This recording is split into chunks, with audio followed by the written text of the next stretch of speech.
Muy buenos días. En nombre de nuestra Presidente y su Junta Directiva, la doctora Diana Arias, de la Asociación Colombiana de Neonatología Regional Cundinamarca, le damos a todos los que están conectados y los que se conectarán próximamente una afectuosa bienvenida a las hora académica 7 a.m. de todos los primeros viernes de cada mes. El tema convocado para el día de hoy es malformaciones congénitas y las alarmas de la vida en el siglo XXI, disruptores hormonales. Como verán, es un título amplio, pero esta conferencia nos va a hacer un llamado a la reflexión para entender otro eslabón en la cual pueden venir las malformaciones congénitas. Por eso, antes de la charla, voy a que visualicen una frase de una activista sueca, Greta Thunberg, en la cual ella, el enfoque está centrado en la defensa del medio ambiente y tratando, digamos, de plantear todos los riesgos que nos conlleva, digamos, el calentamiento global. Greta Thunberg nos dice que nunca eres demasiado pequeño para marcar la diferencia.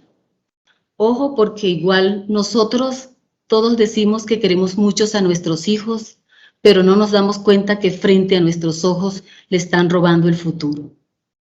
Sin más preámbulos, para la charla del día de hoy, vamos a la presentación del conferencista.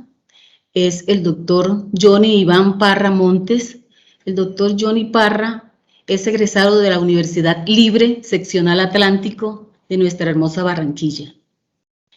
Es egresado como pediatra neonatólogo de la Universidad Nacional de Panamá y egresa de la jefatura de la unidad neonatal del Hospital José Domingo de Ovaldía de David, Panamá, y actualmente es el director del Hospital José Domingo de Ovaldía en Panamá, y además es nuestro cónsul honorario de Colombia en la ciudad de David, Panamá. Bienvenido, doctor Parra, a su tierra natal. Muchas gracias. Buenos días, tengan todos. Gracias, Alexis, por la bienvenida. Y bueno, para mí realmente es un placer compartir con ustedes el día de hoy algunas ideas. Gracias a la Asociación Colombiana de Neonatología y especialmente al capítulo de Cundinamarca por la invitación. Para mí realmente es un honor. Créanme que tenemos ya alrededor de unos casi 30 años de estar en Panamá, pero no dejamos de extrañar nuestra tierra y nuestro terruño pequeño, Carmen de Bolívar. Es importante, esta conferencia que vamos a dictar hoy es una especie de mezcla de una serie de factores que hoy día nos afectan en la vida cotidiana y que, como dice la doctora, no nos percatamos muchas veces de ella. La hemos titulado Malformaciones congénitas, alarmas en la vida del siglo XXI, disruptores hormonales. Sin embargo, el título también podría ser lo que ocurre allá en el Molino, Guajira. Es decir, como muy lejos, pareciera que no nos interesa en Bogotá o en Cali, algo que está ocurriendo muy lejos, y de eso se trata hoy. Primero, pues quiero declararme sin conflicto de intereses. Quiero también aclarar que soy pediatra neonatólogo, no soy ni físico, ni químico, ni agrónomo, ni entomólogo, porque la conferencia tiene connotaciones todas de un poco de todas estas ramas. Es un conversatorio, un tema para reflexionar, al cual invito. El tema a desarrollar básicamente, primero, generalidades, hablar un poco de lo que es disruptores hormonales, cómo los agroquímicos se afectan también a la parte endocrina, la radiación ionizante y algunas conclusiones. Para ponernos en contexto, yo me encuentro en David, Chiriquí. Eso corresponde al occidente de la República de Panamá, frontera con Costa Rica, unos 25-30 kilómetros de la frontera con Costa Rica. Nuestra área de influencia son los departamentos o provincias vecinas, que corresponden aproximadamente a un tercio de la población de Panamá. Nuestro hospital materno-infantil José Domingo de Ovaldía es materno-infantil solamente en nuestra cartera de servicios. En el recuadro inferior se observa nuestro hospital, que está inmerso en un complejo hospitalario donde también existe vecino un hospital de adultos, la parte de lo que es la medicina de adulto, aquí en David Chiriquí, República de Panamá. Nuestra unidad de cuidados intensivos es una unidad con 120 camas, 20 de ellas intensivos, otras son cuidado intermedio, crecimiento, fototerapia. Está subdividida como toda la sala de neonatología, con formación de fellows en neonatología desde 2014, de la cual hemos tenido oportunidad de formar inclusive fellows de Colombia. Hablamos de un poquito de historia o de tiempo. Estamos hablando del modernismo del siglo XXI. Esa es una lámina que nos muestra, digamos, la historia desde la época de las cavernas, luego la época griega, saltando grandes siglos, la época de los años 1700, 1800, hasta las últimas láminas que hablan del modernismo. Tenemos acceso a un supermercado fácilmente, a la computadora, a la tecnología, al internet, celulares, a los viajes espaciales y sueños también de viajes interplanetarios. Todo esto es excelente para todos. Hoy vivimos un mundo muy cómodo, muy agradable, muy comparativamente con esa época antigua. Sin embargo, también tiene su costo. Bueno, hablando de los niños, y especialmente estos niños sumamente pequeños, los niños prematuros, igual el embrión, el feto, el embrión, el lactante, y al final todos nos vamos a ver afectados por toda una serie de efectos. Las malformaciones congénitas es un problema realmente de salud mundial que cada día va en aumento. La Organización Mundial de la Salud está en alerta, de hecho ha creado desde el 2010 un frente común con la UNICEF para tratar de monitorear, de llevar una estadística y hacer estrategias para intervenir en, si no disminuir al menos el manejo de estos pacientes que al final tienen secuelas no solo el paciente, una situación difícil para él, sino su familia, la sociedad, la parte económica de los países. Pero a pesar de ello, el registro que se lleva es un poco bajo o inadecuado en la mayoría de los países, especialmente en nuestros países latinoamericanos. Acá en Panamá, desde hace algunos años, a través de nuestro departamento de epidemiología, llevamos una vigilancia estrecha de todo lo que son deformaciones y malformaciones congénitas, dado que pues, es una alerta mundial. La Organización Mundial de la Salud habla de más o menos 300.000 niños que fallecen en el primer mes de vida debido a anomalías congénitas. Y esto realmente es muy preocupante. En nuestra institución, más o menos este es el promedio de nacimientos y la tasa por 1000 nacidos vivos con malformaciones congénitas. En el 2020 tuvimos alrededor de 8.000 nacimientos con un 10.2 por 1000 como tasa de malformaciones, lo cual para un país tan pequeño como Panamá, que está alrededor de los 4 millones de habitantes, todo el país, es relativamente alto y preocupante. Creo que para ningún neonatólogo o pediatra es desconocido pues, la etiología múltiple de las posibles causas de malformaciones congénitas, pero el 50% queda en la parte desconocida, es decir, todavía sin causa posible, como ustedes ven, la parte genética, la parte nutricional, que se habla mucho, todos hemos sabido sobre la importancia del ácido fólico, el yodo, la vitamina B12, que cada vez tiene mayor importancia en lo que es sobre todo en el embarazo, el aporte y los niveles adecuados, las infecciones como rubiola, como la sífilis. Y ahí pasamos a la parte de los químicos, las drogas, el tabaco, alcohol, pero empezamos entonces a hablar también de la industria, plaguicidas y otras las radiaciones que muchas veces no le prestamos mucha atención y que están a día, como vamos a ver en el siguiente desarrollo de la conferencia. Tanto la mujer embarazada, el niño, el neonato, el lactante, tienen muchas maneras de llegar estos productos a su vida, a su organismo. La mayoría atraviesan la placenta, la vía madre-placenta, madre-lactancia, madre-alimentos, a través del agua, el aire, el suelo. La verdad que están en todos los ambientes de nuestro diario vivir y muchas veces pues, no vamos a detectar qué está ocurriendo o que estamos acumulando este tipo de sustancias químicas que pueden afectarnos. ¿Qué es un disruptor? El disruptor básicamente es un efecto o una sustancia y altera la salud, especialmente en el eje endocrino.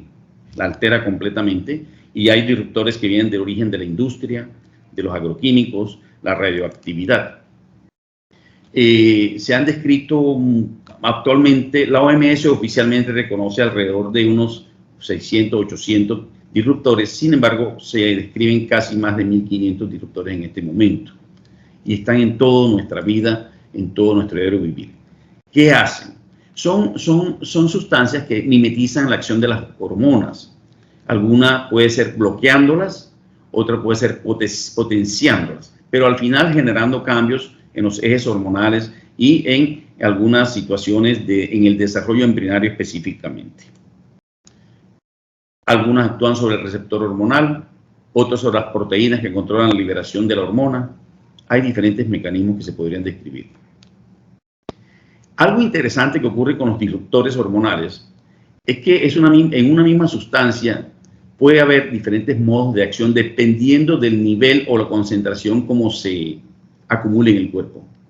Por eso se habla de que los disruptores tienen lo que se llama patrón dosis-respuesta no monotónico. Es decir, no necesariamente tener un gran nivel de un disruptor en cuerpo humano genera mayor síntoma. A veces todo lo contrario, cuando hay mayores niveles desaparece. Lo contrario, cuando hay pequeños niveles de alguna sustancia química de este tipo, puede causar mayor efecto. Hay grandes estudios actualmente donde hay descripciones en fetos y en neonatos de acumulación de estos disruptores en cantidades impresionantes en sus tejidos en el momento de nacer. Esto no es nuevo, ya en 1962 la doctora Rachel Carson en el libro Primavera Silenciosa hablaba de esto, productos químicos que se están difundiendo en ese entonces por todo el planeta y están afectando el equilibrio entre las especies. Ella era un poco más amplia, salía del ser humano, se iba también a los animales y a la biodiversidad, a toda la flora. Ya había esta alarma. Hoy día, todos estos disruptores se encuentran en los alimentos, por supuesto en los pesticidas, pero lo más preocupante en ropa, en juguetes, en electrodomésticos, aparatos electrónicos, en productos de higiene personal como cosméticos, papel, materiales plásticos, ambientadores, material de decoración, papel térmico, el papel que usted toca todos los días en los cajeros, en los supermercados, en las tiendas.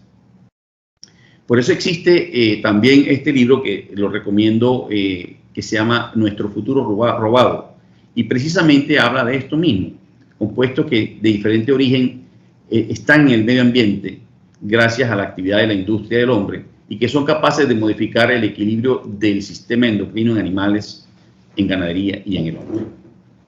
Como dije, más de 800 sustancias están descritas por la OMS en el año 2020, pero la lista es mucho más, lo que pasa es que es muy difícil categorizarla.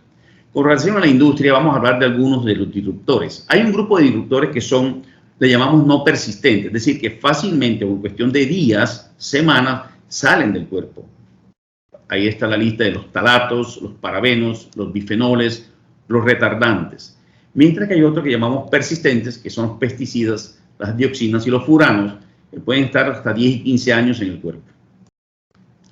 Hablemos un poco de los talatos. Lo preocupante de los talatos que se utilizan en la industria, especialmente para la industria de plástico, en aquellos países donde no hay control adecuado, medidas sanitarias de control del producto químico que se está utilizando, estos productos están en algo como los biberones de los bebés, en juguetes de plástico de los bebés, en chupetes o consoladores de bebés, están presentes en una gran cantidad de productos que desde el niño está expuesto a ello.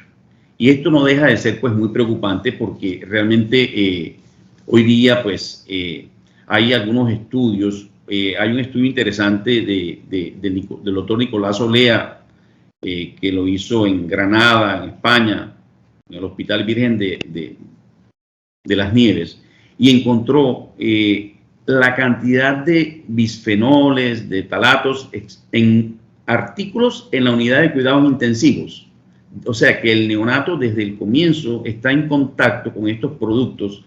60%, por ejemplo, encontraron bifenoles, 80% parafenos en las llaves de 3 vías, en los esparadrapos, sobre todo los que tienen figuritas, en las sondas orogástricas, en los guantes, en los catéteres umbilicales, en las extensiones para venoclisis, en los lentes o gafas que se utilizan para fototerapia. Realmente muy preocupante. Y no solo eso, se midieron la actividad estrogénica y antiestrogénica de estos productos y se encontró un alto nivel, especialmente en el esparadrapo, la llave de 3 vías y los chupetes. O sea que a veces, como ven ustedes, esto está allí, simplemente que no lo vemos. Los talatos, hay desde el año 91 una descripción en el Reino Unido de los efectos que causan sobre todo en los órganos de reproducción, especialmente en animales. En el tracto reproductivo, como ven, hay ausencia o subdesarrollo del epidídimo y vesículas seminales. Se asocia más a hipospadia, a la disminución del peso de los órganos reproductivos en animales, pérdida de células germinales a nivel testicular y, por supuesto, alteraciones en la fertilidad. Así que esto se ha extrapolado a los humanos, se ha hecho seguimiento en el desarrollo embrionario y también en la edad adulta, encontrando efectos parecidos. Tenemos los bisfenoles. Este es un producto altamente utilizado en la industria. La mayoría de los países sin control de calidad lo siguen utilizando. Solamente en Europa, recientemente, y hablo recientemente este año, los grandes movimientos han logrado hacer prohibición del uso de bifenoles, sobre todo en productos de fabricación para niños. Son polímeros que están prácticamente en toda la industria alimenticia, en la producción de plásticos. Este tiene un origen interesante. Los bifenoles realmente se estaba trabajando como una posible hormona sintética. Sin embargo, se encontró en los estudios iniciales de fase 1, fase 2, que había tanto efecto colateral y dañino que se decidió suspender, pero dado los altos costos de investigación, se buscaron alternativas de uso y se encontró que se podría aplicar en la industria para la fabricación de plásticos. Se ha utilizado en la industria también de los productos de los biberones, el recubrimiento interno de las latas de alimentación, incluyendo las latas del alimento de leches de fórmulas maternizadas y muchos otros. Y también se ha asociado a malformaciones. En ratas, por ejemplo, se ha habido cornificación vaginal y así en muchos otros. ¿Quién no se mete a veces un bolígrafo de estos en la boca? Y muchos de estos bolígrafos están hechos precisamente de bifenol A, que es uno de los disruptores que estamos hablando. También se utiliza ampliamente en la fabricación de estos botellones de agua, donde existen el agua no potable. Se utiliza mucho la tendencia a comprar y a tener en el hogar este tipo de recipiente. Y ellos, si bien el plástico a veces queda una capa superficial que va liberando, y mucho más si se somete a altas temperaturas. Es importante que este tipo de productos jamás se puedan introducir en un horno microondas ni someter a calor, dado que se degradan y liberan estas sustancias de forma mucho más fácil. También encontramos en el papel de registradoras, de cajeros automáticos que nos dan en la cuenta, en la caja registradora del comercio, de los bancos, de los almacenes, de los supermercados. Estas sustancias está allí y ese polvo queda en nuestras manos, entra a través de la vía oral a nuestro cuerpo y es acumulativo. Muchas veces esto se ha visto que actúa no solo en nuestra genética momentánea, sino hasta en 1 y 2 generaciones, es decir, en la epigenética, afectando hasta nuestra descendencia, lo que hoy día estamos haciendo. Y eso es lo que a veces uno no le da importancia, pareciera que pues no, ¿qué importa? No nos afecta mucho, me lavo las manos o no como ese producto. Sin embargo, muchas veces es acumulativo, pequeñas dosis diariamente en nuestro cuerpo y que van a estar acumuladas en el tejido graso especialmente y que van a afectar a posibles futuras generaciones. Se ha encontrado también el bifenol, por ejemplo, en más del 90% del material con que se hacen las medias para niños de 0 a 5 años, uso diario. Este es un estudio de España donde se midieron los niveles de talatos y de bifenoles en niños y en madres y prácticamente en más del 90% de los niños los niveles séricos de estos disruptores era elevado. Esto es uno de los estudios que ha permitido o que ha hecho que Europa prohíba la producción o los productos sintéticos fabricados a través de estos disruptores hormonales. Tenemos también los alquilfenoles. Estos se utilizan como surfactante y aditivos para materiales plásticos. Son detergentes, por ejemplo, también se utilizan los detergentes diariamente y son inductores de proliferación de celular de líneas estrogénicas. Tienen un manifiesto efecto mitótico en útero de ratas, y lo otro es que tienen una expresión génica de betilogenina de los hepatocitos de truchas y ratas. Afecta, pues como ven, los estudios casi siempre se hacen en animales. Es muy difícil hacer estudios en humanos. Hay una gran presión de la industria que no permite los estudios, y los que hay tienen metodologías, análisis estadísticos, variables muy heterogéneas que no permiten conclusiones, y basado en esa no conclusión es lo que hace que muchas veces se dificulte la prohibición porque se deja en tela de duda el efecto que pueda causar uno de estos disruptores. Los bifenilos policlorados o PCBs es la sigla conocida. Ellos se utilizan mucho en la industria refrigerante, en lo que son las refrigeradoras, las computadoras, en donde se necesita refrigerar condensadores, transformadores. Se utiliza mucho y son no degradables. Muchas veces terminan en el agua, en los grandes basureros, y terminan llegando a los océanos, que entran después a la cadena alimenticia a través de los peces, y al final terminamos consumiendo a través de la grasa animal de estos peces. Las dioxinas, que es considerada una de las toxinas más tóxicas, valga la redundancia, del planeta, también es de origen tanto natural como sintético, y que también se asocia a una gran cantidad de toxicidad en el humano. Especialmente se utiliza, por ejemplo, o hay una gran liberación cuando hay combustión del papel, de la madera, en los incineradores, y produce una gran cantidad de compuestos que pueden causar efectos muy nocivos a la salud.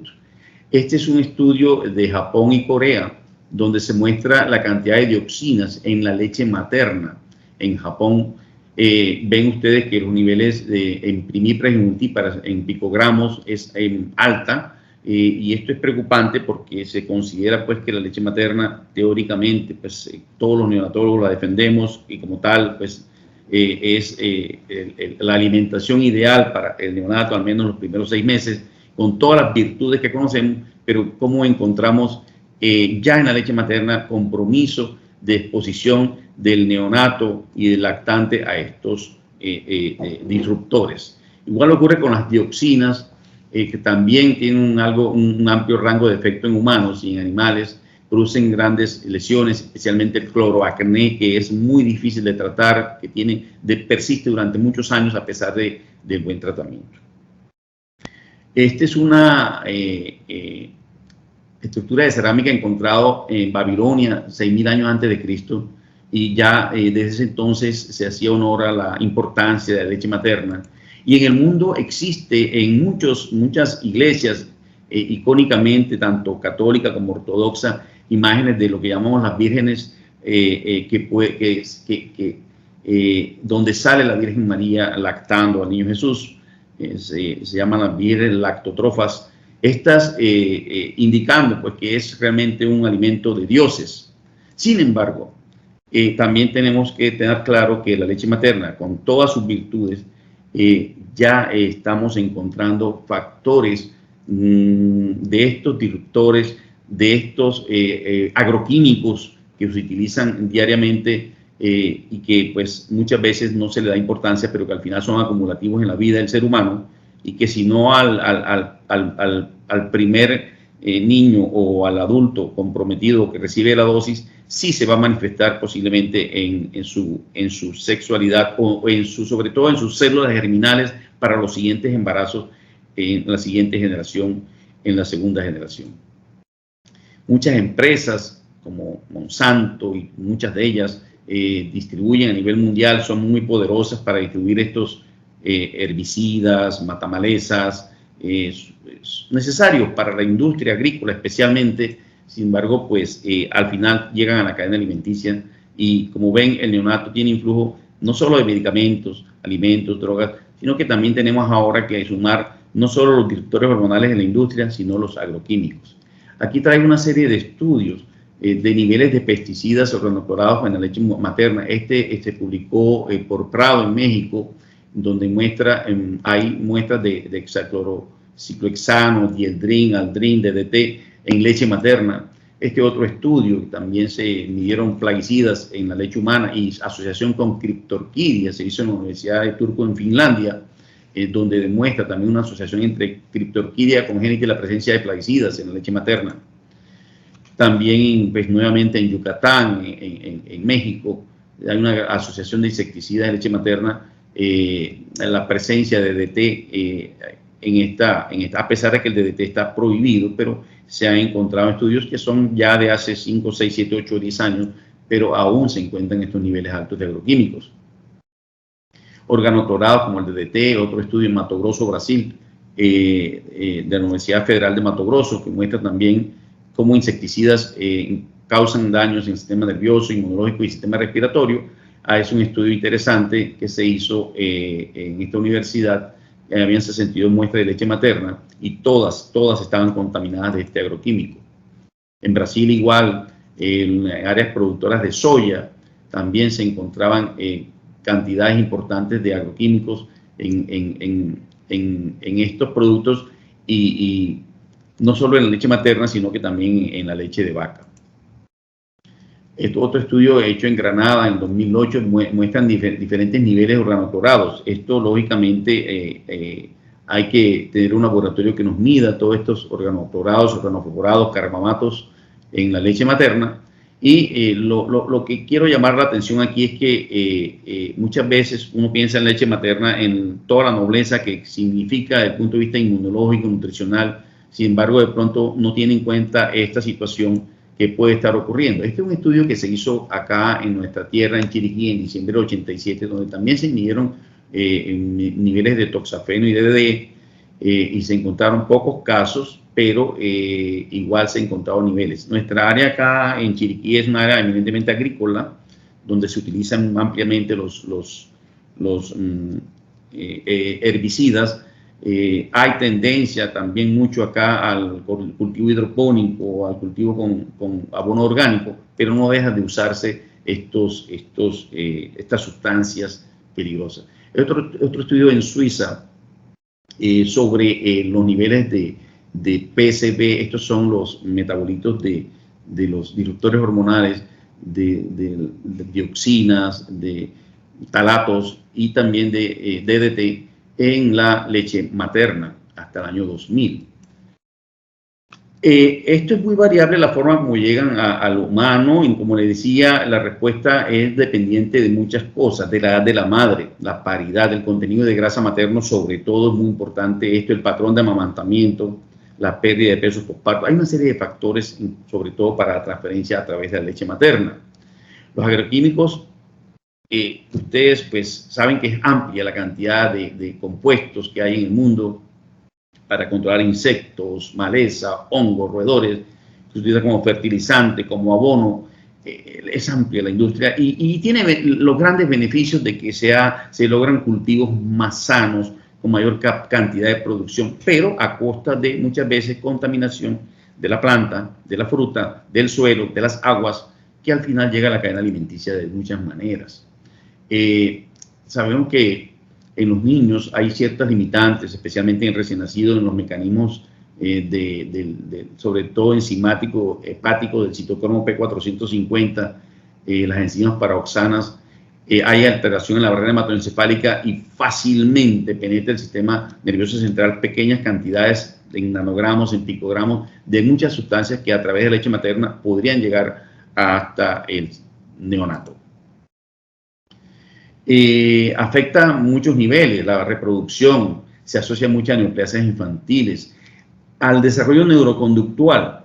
Hay muchos estudios de seguimiento que tienen, hacen la asociación con trastornos en la escala de Brazelton en los primeros 2 años, en el seguimiento de estos niños que se han expuesto a pesticidas a través de la leche materna. Hay publicaciones como en Acta Pediátrica que vemos allí, efectos en inmunotóxicos y, por supuesto, disruptores hormonales. Sobre la reproducción, los carbamatos, los piretroides, los organofosforados, que son de amplio uso, no solo en la industria, sino hasta a nivel casero, cómo disminuye el conteo de espermatozoides, la morfología de espermatozoides, y algo interesante, la relación varón-mujer en descendientes, la preponderancia hacia la mujer más que la cantidad de mujeres sobre hombres en la descendencia, que se ha asociado con alguno de estos herbicidas. Por supuesto, abortos, muertes, malformaciones, prematurez y los trastornos neuroconductuales. Se usa ampliamente muchos mecanismos. Las neoplasias a las cuales se ha asociado especialmente tiene que ver con la leucemia, los tumores tipo astrocitoma, el linfoma de Hodgkin, el retinoblastoma, tumores óseos, cáncer renal, cáncer testicular, sobre todo esos efectos blancos que tienen influencia hormonal. Los trastornos neuroconductuales, como les decía, alteraciones cognitivas, alteraciones del desarrollo, asociación al espectro autista, consecuencia de estos herbicidas y de estos disruptores. Se ha asociado también a pubertad precoz, a efectos tanto estrogénicos como antiandrogénicos, feminización. Es interesante ver esto en animales de laboratorio, la feminización, y no sabemos qué tanto puede influir también en el ser humano y con la feminización del ser humano masculino. Efectos en la inmunidad, supresión de la producción de interferón gamma, alteración en la inmunidad celular y humoral, que de por sí en el caso del neonato ya está alterada. Encontramos también pues una potenciación de esta deficiencia relativa y transitoria del neonato, riesgo mayor de otitis, niveles elevados de inmunoglobulina E, patrón anormal de citoquinas, de interleuquinas, o sea que tiene un gran efecto en la inmunidad y con mayor riesgo de asociarse a infecciones, especialmente en pacientes con alguna otra patología que comprometa su estado. Uno de los herbicidas de mayor uso en nivel mundial prácticamente es el glifosato. El glifosato se utiliza ampliamente en Estados Unidos, en Europa, en nuestros países latinoamericanos y especialmente en Colombia, tiene un uso un poco más específico hacia el control de los cultivos ilícitos de amapola y de cocaína. Hay unos estudios interesantes en Colombia, muchas tesis de graduación y seguimiento que hace la Universidad Nacional, la Universidad Libre, la Universidad de Antioquia, y en este momento precisamente la doctora Laura Ospina Montoya ha hecho una serie de revisiones de más de 200 artículos sobre no solo la función, sino cómo funciona, la función y el efecto que causa en el medio ambiente, en la biodiversidad, en los animales, fauna, flora y en el humano. El glifosato como tal, per se, no hace daño al ser humano. Básicamente es el anillo que tiene, un anillo nitrogenado que tiene en su molécula, que al contacto con el ambiente, inclusive con la saliva humana, se convierte en N-nitroso glifosato, que ese es el que es al final dañino. Él interviene o se involucra en las células de la hoja, en el caso de las plantas, interviene en el metabolismo, básicamente de los aminoácidos, especialmente tirosina, fenilalanina, triptófano. Tiene también una serie de mezclas de alcoholes y parafinas que disminuyen la capa protectora de las plantas y es así como penetra a la célula en las plantas, pero igual penetra el exoesqueleto de los insectos que tienen quitina y de igual manera a la piel del ser humano. Por eso uno de los principales efectos y primarios del glifosato es alteraciones en la piel, que muchas veces pasa desapercibidas, se maneja como una dermatitis y son realmente efectos del glifosato como tal, que en estas áreas donde se utiliza en forma amplia para estos controles de sustancias, que ha demostrado no ser realmente una táctica de control de estos cultivos ilegales, sin embargo se utiliza. Y lo más inadecuado es que se utiliza en forma aérea, él utiliza, afecta de diferentes maneras. Hay grandes estudios sobre efectos no solo dermatológicos, sino en la vía respiratoria, como cancerígeno, disminución de la fecundidad, trastornos gastrointestinales y óseos. Se utiliza en forma control de estos cultivos ilícitos, y el glifosato tiene una recomendación de su propia fábrica que dice que para su aplicación se debe hacer aproximadamente a 20 centímetros del suelo, precisamente para disminuir lo que se llama el efecto deriva, que es ese fenómeno donde el viento arrastra más allá del área objetivo, arrastra este producto y afectar, por supuesto, a cultivos de sostenibilidad, del campesino, pero también llega al ser humano y se ve afectado. Hay estudios que inclusive defienden el glifosato. Hay muchos estudios, incluso patrocinados por la OEA. El doctor Keith Salomon hizo un estudio donde pues dice que no se ha demostrado, a pesar que in vitro afecta a nivel de DNA, a nivel cromosómico, no se ha demostrado una relación directa. Y son estos estudios de ambivalencia en la forma, tal vez el diseño sesgado, que no permite muchas veces tomar decisiones de suspensión clara. Afortunadamente, Colombia está dando pasos. Recién ahorita, en el 2020, la Red de Derechos Humanos del Pacífico, a través del Tribunal Superior del Distrito de Justicia de Pasto, prohibió totalmente el uso de glifosato en el área del Pacífico. Así que ojalá eso se haga pues a nivel nacional, a nivel de todo el país, porque realmente es preocupante, porque al final todos estos herbicidas usados de esa manera amplia o inadecuada en cuanto a la recomendación que hace la misma empresa DuPont, afecta a la salud humana. ¿Qué hacer para que quizás disminuya la cantidad de herbicidas, agroquímicos, y eso nos afecte menos en la salud humana? Pues incorporar la biodiversidad, es decir, de pronto se siembran plantas que controlan insectos u hongos o bacterias o virus cerca de plantaciones que cultivan maíz, que cultivan sorgo, que cultivan trigo. Es una manera natural. La otra forma que se utiliza ampliamente, sobre todo en Norteamérica, que más del 60% del mercado de trigo y de maíz de Norteamérica es el grano o la manipulación transgénica. Es decir, genéticamente se manipula la semilla para causar un efecto de resistencia a todos estos hongos y bacterias y virus que afectan y parásitos que afectan a los cultivos. Podría ser, sin embargo, este tema también un tema de desarrollar amplio en cuanto a cómo afecta a la salud el alimento transgénico, que no voy a tocar mucho. Ya casi para finalizar, vamos a hablar un poco de algo que pareciera que pronto los países latinoamericanos que manejamos poco la energía atómica, pues no nos va a afectar, porque pues son pocos, creo que Argentina, posiblemente México, pero los demás países no tenemos energía atómica para el uso de generación de energía. Sin embargo, este beneficio que lógicamente se logra, pues no está exento de accidentes. Ustedes recuerdan ya por allá en los años 90, el accidente de Chernóbil en Ucrania, cómo afectó a un radio de más de 1.200 kilómetros a la deriva. Prácticamente toda Europa Oriental fue afectada por radiación, porque lógicamente al escapar estas sustancias radioactivas a la atmósfera, tarde que temprano llueve, caen nuevamente a la tierra, se involucra esos elementos radioactivos al cultivo, a la grama que se come luego el animal y luego produce nuestra leche radioactiva.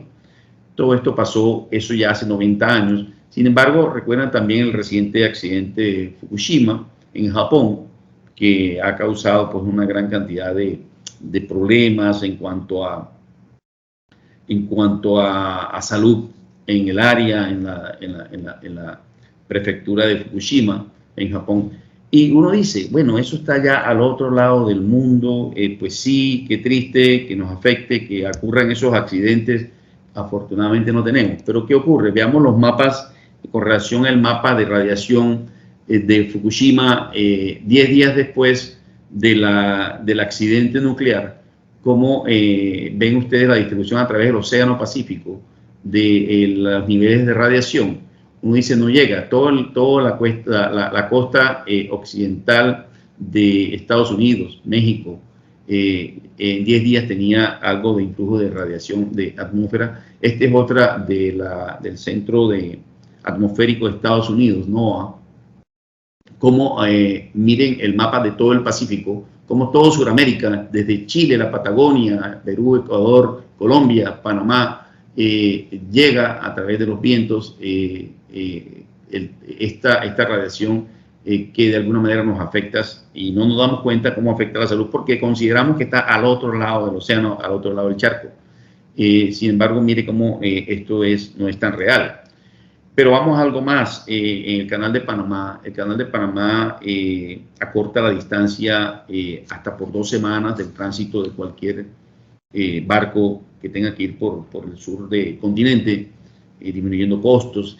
Y a pesar de que se trata de limitar el tránsito de desechos nucleares que genera generalmente Japón y que se envían a Inglaterra y a Francia para vitrificar y reutilizar alrededor de un 5%, hacen tránsito por el Canal de Panamá.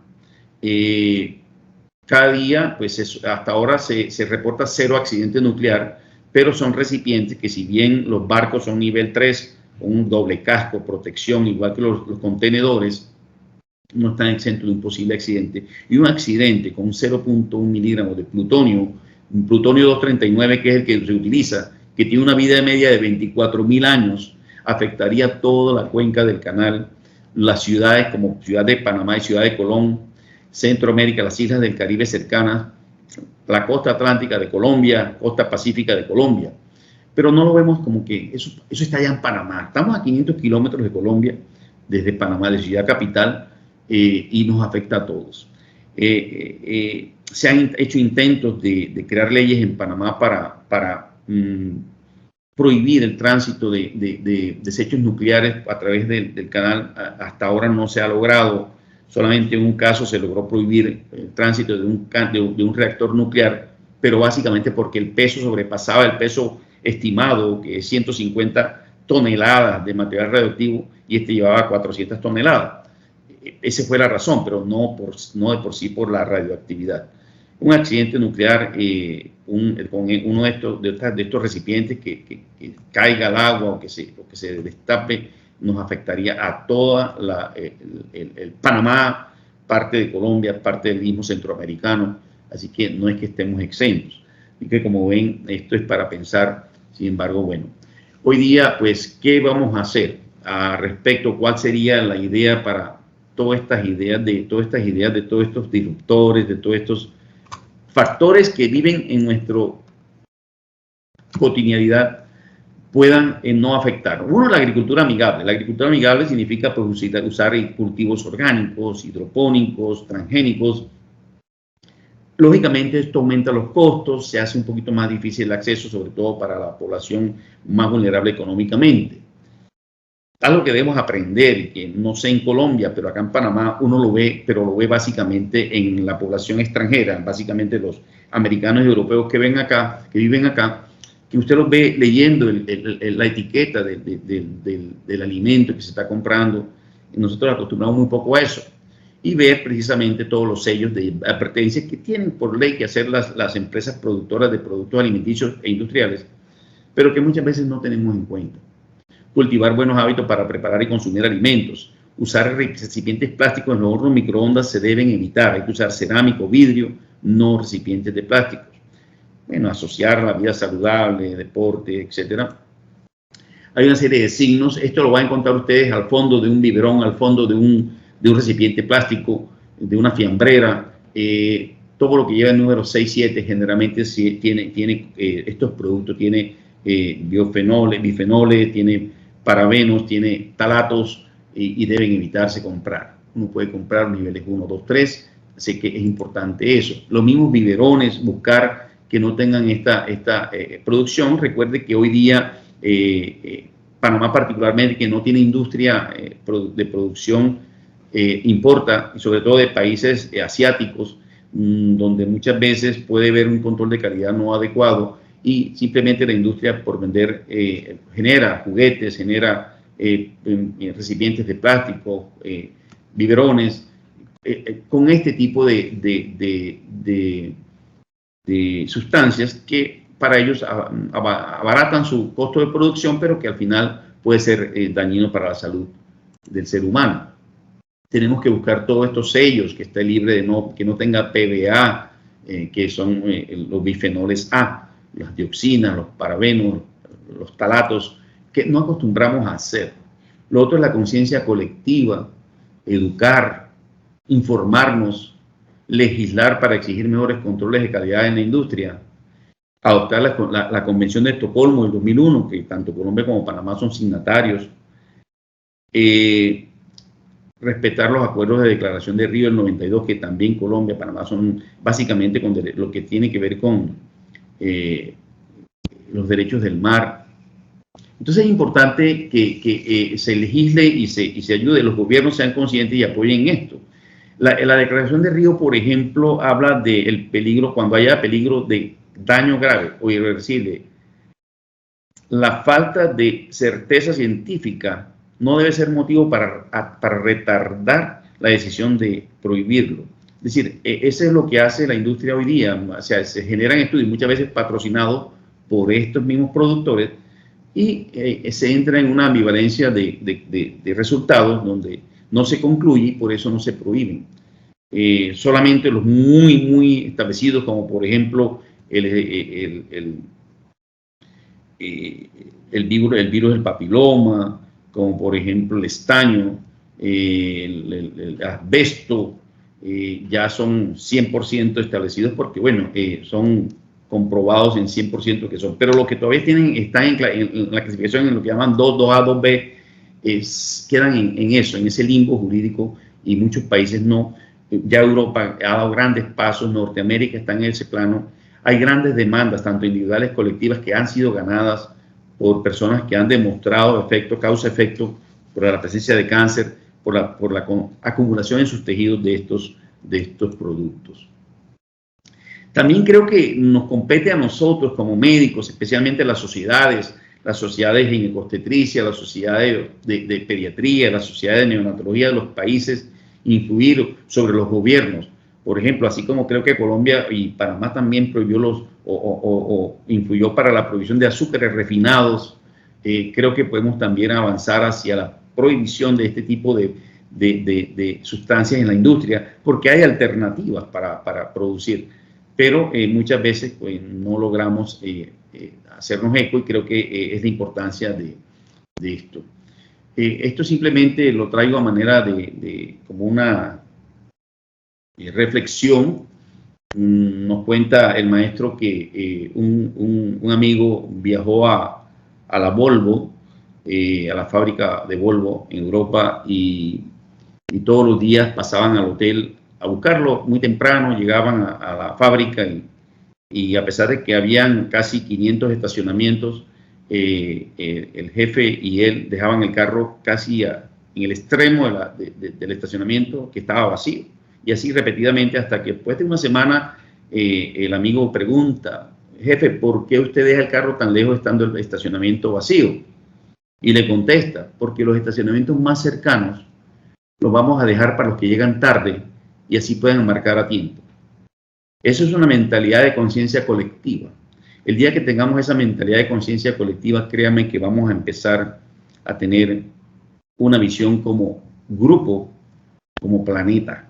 Y es lo que necesitamos hacer. Quiero mostrarles esta foto. Carl Sagan, antes de morir, pidió a la NASA que girara la cámara de la Voyager 1, que está a 80.000 millones de kilómetros de la Tierra, y tomó esta foto. Esa es la Tierra, la que ustedes ven, ese punto que ustedes ven ahí, es la Tierra vista a 80.000 millones de kilómetros. Ahí estamos todos. Ahí estamos todos. Ese es el punto. Un punto azul pálido en el universo. Entonces, como ven, es algo pequeño. Lo que pasa del otro lado nos afecta a todos. Y así que invito pues que hagamos frente común para que analicemos todos estos aspectos y hagamos poco a poco influencia sobre nuestros gobiernos para que legisle y controle mejor, pero también nosotros educarnos para que revisemos, estemos permanentemente evaluando qué consumimos para que nuestras futuras generaciones no se vean afectados. Creo que es lo que les he traído para hoy. Muchísimas gracias.